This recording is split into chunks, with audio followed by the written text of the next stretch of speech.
জুলাই রবিবার জেনে নেব আজকের কিছু বিশেষ খবর। চলুন শুরু করা যাক। জ্বালানি সংকট মোকাবিলায় ভারতের কূটনীতি, পেট্রোল নিয়ে বড় দাবি মোদির। দেশে পেট্রোল ডিজেলের কোনো ঘাটতি নেই, স্পষ্ট জানিয়ে দিলেন প্রধানমন্ত্রী নরেন্দ্র মোদী। পশ্চিম এশিয়ার উদ্বেগজনক পরিস্থিতিতে অপরিশোধিত তেলের দাম যখন বাড়ছিল, বিশ্বজুড়ে জ্বালানি সরবরাহে সমস্যা তৈরি হয়েছিল। সেই সময় ভারতকে কিভাবে সংকট পরিস্থিতি থেকে দূরে রেখেছিলেন তাও তুলে ধরেছেন প্রধানমন্ত্রী নরেন্দ্র মোদী। তার কথায় কেন্দ্রের ইন্ডিয়া ফার্স্ট নীতি এবং কূটনৈতিক তৎপরতার জেরেই দেশের জ্বালানি নিরাপত্তা নিশ্চিত করা সম্ভব হয়েছে। সম্প্রতি রাজস্থানের একটি জনসভায় বক্তৃতা দেন প্রধানমন্ত্রী। সেই সময় বিশ্বব্যাপী জ্বালানি সংকটের প্রসঙ্গ তুলে মোদী বলেন, অপরিশোধিত তেলের দাম আকাশ ছোঁয়া হয়েছিল। বিশ্বের বহু দেশে ডিজেলের দাম প্রায় 40% পর্যন্ত বেড়ে গিয়েছিল। তবে এই পরিস্থিতিতেও ভারতে পেট্রোল বা ডিজেলের কোনো ঘাটতি হয়নি।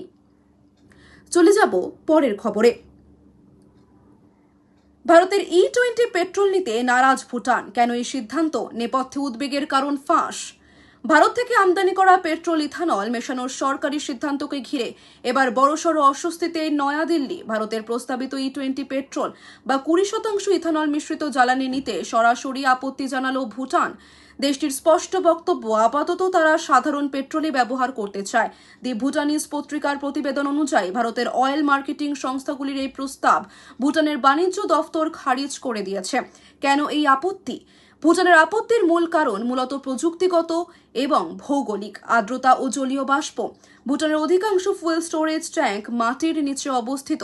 ইথানল বায়ুমণ্ডল থেকে দ্রুত আর্দ্রতা শোষণ করে, ফলে ট্যাঙ্কে জল মিশে জ্বালানির গুণমান নষ্ট হওয়ার প্রবল আশঙ্কা রয়েছে। চলে যাব পরের খবরে। নিজের বাড়ি নেই, ভাড়া বাড়িতে থাকলে পিএম সূর্যঘর যোজনায় আবেদন করা যাবে? নিয়ম জানুন। কেন্দ্রীয় সরকারের জনপ্রিয়তম প্রকল্পগুলির মধ্যে অন্যতম পিএম সূর্যঘর যোজনা। বাংলায় বিজেপি ক্ষমতায় আসার পর এখানেও এই স্কিমের জনপ্রিয়তা উল্লেখযোগ্যভাবে বৃদ্ধি পেয়েছে। এই সরকারি প্রকল্প নিয়ে বহু মানুষের মনে নানা প্রশ্নও রয়েছে। এর মধ্যে অন্যতম, নিজের বাড়ি না থাকলে কি পিএম কিষাণ সূর্যঘর যোজনায় আবেদন করা যায়? পিএম সূর্যঘর যোজনার খুঁটিনাটি। এই কেন্দ্রীয় সরকারি প্রকল্প চালু হয়েছে খুব বেশি দিন হয়নি। 2024 সালে এই স্কিম শুরু করেছে মোদী সরকার। এর মূল উদ্দেশ্য হলো বাড়ির ছাদে সৌর প্যানেল বসিয়ে একদিকে পরিবেশ বান্ধব শক্তির ব্যবহার বাড়ানো এবং অন্যদিকে বিদ্যুতের বিল কমানো। তবে পিএম সূর্যঘর যোজনায় আবেদনের বেশ কিছু শর্ত রয়েছে। এর মধ্যে অন্যতম হলো আবেদনকারীর নামে একটি আবাসিক বাড়ি ও সেই বাড়িতে বৈধ বিদ্যুৎ সংযোগ থাকতে হবে। অর্থাৎ যাদের নিজের বাড়ি নেই, ভাড়া বাড়িতে থাকেন, তারা এই প্রকল্পে আবেদন করতে পারবেন না। চলুন চলে যাই পরের খবরে।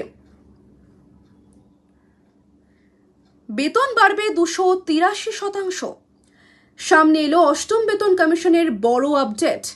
কেন্দ্রীয় সরকারি কর্মচারী ও পেনশনভোগীদের বেতন সংশোধনের লক্ষ্যে গঠিত অষ্টম বেতন কমিশন বর্তমানে দেশজুড়ে বিভিন্ন শহরে কর্মচারী সংগঠন, পেনশনভোগী এবং সংশ্লিষ্ট পক্ষগুলির সঙ্গে আলোচনা চালিয়ে যাচ্ছে। অবসরপ্রাপ্ত বিচারপতি রঞ্জনা প্রকাশ দেশাই এর নেতৃত্বাধীন কমিশনের সামনে কর্মচারী সংগঠনগুলি একাধিক গুরুত্বপূর্ণ দাবি তুলে ধরেছে।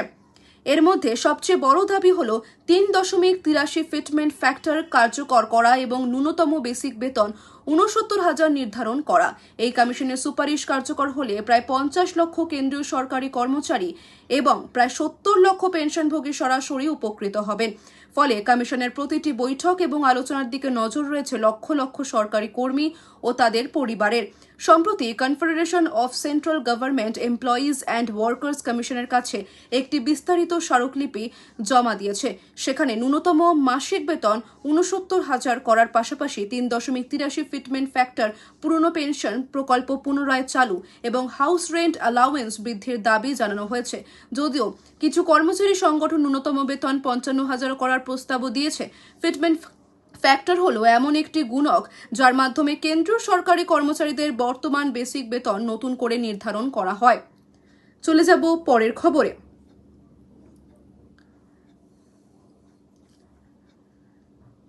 রাম জন্মভূমি মামলায় প্রকাশ্যে মন্তব্য করা রাম গোপাল যাদব, অরবিন্দ কেজরিওয়াল, সঞ্জয় সিং, প্রিয়াঙ্কা ভাদ্রাদের জেরা করার দাবি জানালেন বিশ্ব হিন্দু পরিষদের আন্তর্জাতিক সভাপতি। বিজেপির সর্বভারতীয় আইটি ইনচার্জ অমিত মাল্লব্য জানিয়েছেন, বিশ্ব হিন্দু পরিষদের আন্তর্জাতিক সভাপতি এবং সিনিয়র অ্যাডভোকেট শ্রী আলোক কুমার রায় জন্মভূমি মামলায় রাম গোপাল যাদব, অরবিন্দ কেজরিওয়াল, সঞ্জয় সিং, প্রিয়াঙ্কা ভাদ্রা এবং অন্যদের জনসমক্ষে করা অভিযোগের বিষয়ে জিজ্ঞাসাবাদ করার জন্য তদন্তকারী কর্মকর্তাকে অনুরোধ করেছেন। চলে যাব পরের খবরে।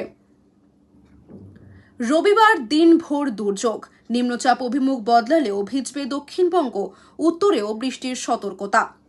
রবিবার ভোর থেকে আকাশের মুখ ভার, একটু বেলা বাড়তেই কলকাতা সহ সংলগ্ন এলাকায় অঝোরে নামল বৃষ্টি। হাওয়া অফিসের মতে বঙ্গোপসাগরের তৈরি হওয়া নিম্নচাপ শক্তি বাড়িয়ে সুস্পষ্ট নিম্নচাপে পরিণত হয়েছে, যার ফলে ভারী বৃষ্টির সতর্কতা জারি করা হয়েছে কলকাতা ও দক্ষিণবঙ্গের একাধিক জেলায়। সঙ্গে বইতে পারে দমকা হাওয়া। হাওয়া অফিসের পূর্বাভাস মতোই রবিবার সকাল থেকে দক্ষিণবঙ্গের একাধিক জেলা নিম্নচাপের দাপটে ঝড় বৃষ্টি শুরু হয়েছে। রবিবার দিনভর বৃষ্টির দাপট জারি থাকবে বলেই জানিয়েছে আবহাওয়া দফতর। উত্তর বঙ্গোপসাগরে সমুদ্র উত্তাল থাকবে, মৎস্যজীবীদের সমুদ্রে যেতে নিষেধাজ্ঞা জারি মঙ্গলবার পর্যন্ত। দক্ষিণ 24 পরগনা, পূর্ব ও পশ্চিম মেদিনীপুর, ঝাড়গ্রাম, পুরুলিয়া এবং বাঁকুড়ায় অতি ভারী বৃষ্টির কমলা অ্যালার্ট জারি করা হয়েছে। এছাড়াও কলকাতা, হাওড়া, হুগলি, উত্তর 24 পরগনা, পূর্ব ও পশ্চিম বর্ধমানে ভারী সতর্কতা রয়েছে। কলকাতা, হাওড়া, হুগলি, পূর্ব ও পশ্চিম মেদিনীপুর এবং দুই পরগনাতেই ঘন্টায় 40 থেকে 50 কিলোমিটার গতিবেগে বইতে পারে ঝোড়ো হাওয়া। তো আজ এই পর্যন্তই। আমাদের ভিডিওটি যদি ভালো লেগে থাকে তাহলে চ্যানেলটি অবশ্যই সাবস্ক্রাইব করে দেবেন। চলুন দেখা হবে পরের ভিডিওতে।